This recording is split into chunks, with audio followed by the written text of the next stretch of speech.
To whom it may concern. Uncle Vladimir has left us something from which we can learn. He penned a book in verse that novel was, and we, the beneficiaries, avoided at our peril. For in it he tells of teachers, nymphs, and wives, and utters the thoughts we thought but could not say, and thus he billows the mental sheet that is the life of a man who lived with wife on pillows and in chairs, and who, over an uncomely daughter, passed their stairs.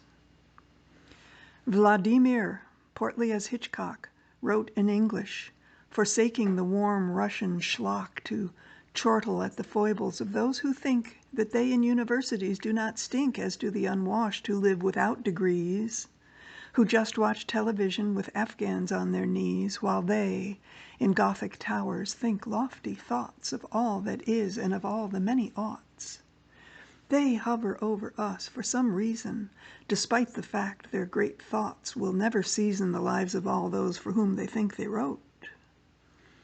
Forsook, forsooth, forsoot, and therefore why do we think so very much before we die, when it's about the end of Act 5 that we really wonder, when will intimate death our doorbell ring, suppressing the under roof into a poof when surely our thinking shall cease?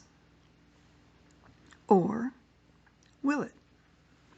It's a pale fire, and then paler will it be, never to consume more intimate history, never more to creep or twist or twirl through logs, wondering if a boy would ever meet this girl. Who would think of her, yes, the very lift of my very nose, or my voice's cadence, or my toes, or with what pleasure I sometimes can drink a tea? Oh, would there ever be a he who would so think of me? These thoughts, and more, dear uncle wrote in this book, while we, from other shelves, books took, and we read those, or abandoned them, or sometimes lent a tome or two, which destiny sent to us to pour into our holes, yearning to be filled, so sang our souls, when all along pale fire was there.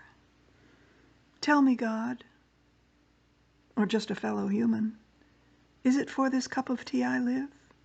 Or is it just to read this verse which our uncle did give?